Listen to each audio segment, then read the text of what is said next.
What's good, fellas? It's your boy back with another episode of Ball Talk with Manny. I hope everybody's having a great day.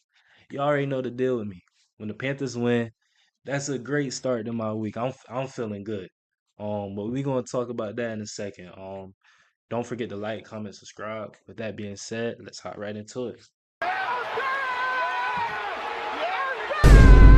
Y'all, so the Panthers ups was not really upset. We have the same record, but nobody had us winning. So I'm gonna call it an upset. The Panthers upset the Buccaneers 23-20. The Panthers played great. I'm not gonna lie. From coaching, play calling, to offense, to defense, they executed. They played great. Also the fans. The fans, hey, they were that 12th man yesterday. They were great. I'm not gonna lie. Like I could hear it through my phone while I was watching on my phone, just how loud it was in Bank of America. I don't remember the last time it was that loud. I'm not gonna lie. Like, like I gotta make it to a game. Probably not this year, next year. I gotta make it to a game. Nah, they were doing their thing though. You could tell with the all the false starts the Buccaneers were getting. That one player, he had about two, three of them. I'm not gonna lie. The fans, they did their thing. They did their thing yesterday. But yeah, that's how it's supposed to be though.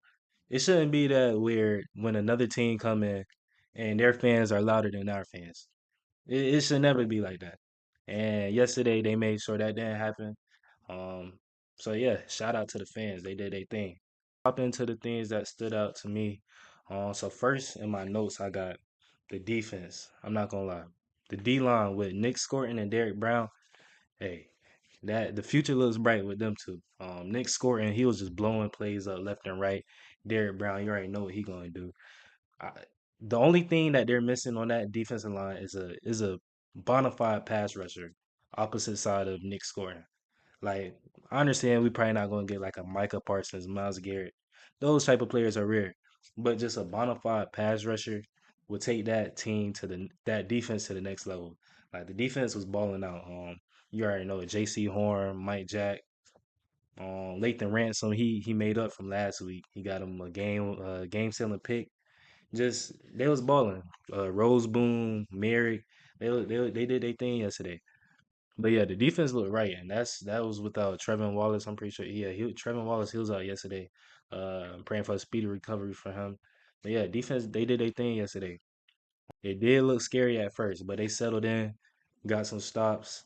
One thing about Tampa Bay yesterday, they said they were going to try to dominate us, run 30 plus times. They did run 30 plus times, but they didn't get the result they was trying to get. Outside of like I think it was 30-yard run from Rashad White, all that running was really shut down. Coach Boyles, something like that. I'm butchering his name, but he said they wanted to run the ball 30 plus times, just like last year. But the thing with last year, we didn't have Nick Scorton and Derek Brown. That was the difference last year. So yeah, them boys shut that down real quick. They shut that down real quick. Check out the stats real quick. Yeah, this is it. Yeah, outside of Baker Mayfield's, I know he had a long one, but if we take that away, that's 29 rushes for 120 yards. That's that's pretty good on the defense. I'm not gonna lie. Yeah, he had that 39 long rush. But outside of that, all that was really shut down. Um, so yeah, shout out to the defense. They did their thing. The second thing that I noted was Bryce. Bryce was balling. Bryce had him a day. He didn't throw for 350, 400. He didn't do that. But he also didn't throw for two interceptions, one fumble. He didn't turn over the ball. I think this is his third straight week without any turnovers. He's been playing turnover-free football, keeping it out of the defense of hands. He's been playing pretty good. He had a great game yesterday. Like one thing about Bryce, when he's in rhythm, I think he has some of the best ball placement in the league. I'm not gonna lie. Like them over the shoulder passes that he be throwing, like the one to Jalen Coker on third down, that was beautiful.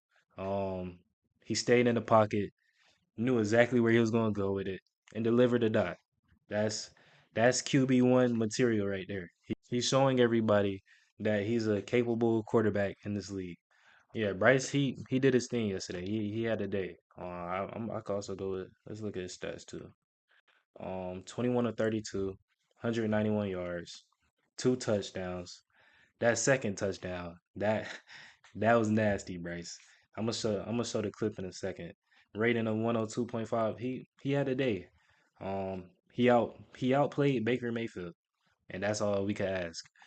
Keep it away from the defense and make smart decisions. There were no bonehead decisions really that he made. Um, the first sack, I want to say, the first sack wasn't on him at all. Well, maybe you could say he got to get his feet from under the lineman, but I don't know. Yeah, that sack wasn't on him. I'm gonna say that sack not on him. But yeah, Bryce, that was a good game. He gave us a good enough game for us to win the game, and that's all you can ask for out of your QB1. But yeah, moving on from that, the third thing I noted down was T Mac. T Mac, I think he solidified his offensive rookie of the year case. There shouldn't be nobody saying Egbuka should be over him in the offensive rookie race. Egbuka until that last drive was almost silent. I'm not going, or actually was silent. Not almost, he was silent. T Mac, he had him a day. He had a touchdown buzzer beater right before the half. If it's 1-on-1, throw it up to T Mac. Let him try to make a play on it. That's all you can ask for T Mac. He's one of them. He's a big body receiver. He can move. Let him be his defender and just give him a chance. That's all you can ask for T Mac. Cause 1-on-1 coverage, I like my chances with T Mac. Like how they did with Mike Evans on his first touchdown. Just threw it up. Give him a chance. If you see 1-on-1, give him a chance. But yeah, T Mac, he had a touchdown. I think he had like six grabs for like 69 yards. So yeah, T Mac, he had a day. What we got in our wide receiver room, I like it. I'm not gonna lie, I like it. Jalen Coker, like I said earlier, he made a big time catch on third down. T Mac, you already know what he gonna be. Jimmy Horn, he had a little jet sweep. I wish we could get Jimmy Horn more incorporated in the offense. Um, I guess Canales just isn't seeing what I see. But who am I? But Xavier Leggett, I'm not gonna lie, he had two mistakes that was pretty bad. I'm not gonna lie. That first drop and then the second one just not getting his feet in bounds. You just gotta have more awareness. But yeah, he did catch a ball after that. I think with Leggett, I think you know he's not a route runner. He's not that possession type of receiver. He's one of them receivers that you get the ball and let him try to do something with it. He's a big body receiver that can run. So I say treat him like a Debo Samuel. I'll say. I know they're pretty good friends. Treat him like a Debo Samuel, like at South Carolina. They're giving him the ball, let him move. But yeah, he do have to be better though. The last thing I got noted from the game is special teams has to be better. Um, it was too many times where they started near midfield. One time I know they started on our side of the field. I think at hour 47, something like that. Um, on the field goal block last week, we had two offsides. This week we have Ashawn Robinson getting a penalty, leading to them getting a touchdown. Um, yeah, and Princely U, he almost had a rough in the kicker. I'm glad that they ain't call that because that would have been tough. That would have gave them a fresh set of downs, probably. I think fresh set of downs. Yeah. So yeah, glad they didn't call that. But yeah, special teams has to be better. We gotta work on that. But yeah, outside of that, it's not really much. The kicker, he been on point. Fitzgerald, even our punter Sam Martin, he been pinning them some pretty good tough spots. So yeah, but special teams, they just got a couple things to work on. Um, but at the end of the day, we won the game, y'all. We won the game. We are at the top of the NFC South. It's not a tie. It's not a. We're on top of the NFC South, y'all. I could smell the playoffs, man. I could smell the playoffs, y'all. And I'm proud of these boys because nobody had us doing this. Nobody had the Panthers being on top of the NFC South. Nobody proved at the beginning of the season. Maybe some Panthers fans, but outside of that, nobody. Um, but yeah, history says we're supposed to lose this next game. With the way our season been going, we've been very inconsistent. The only thing we've been consistent at is being inconsistent. We'll win a game and lose, win a game, lose, win a game.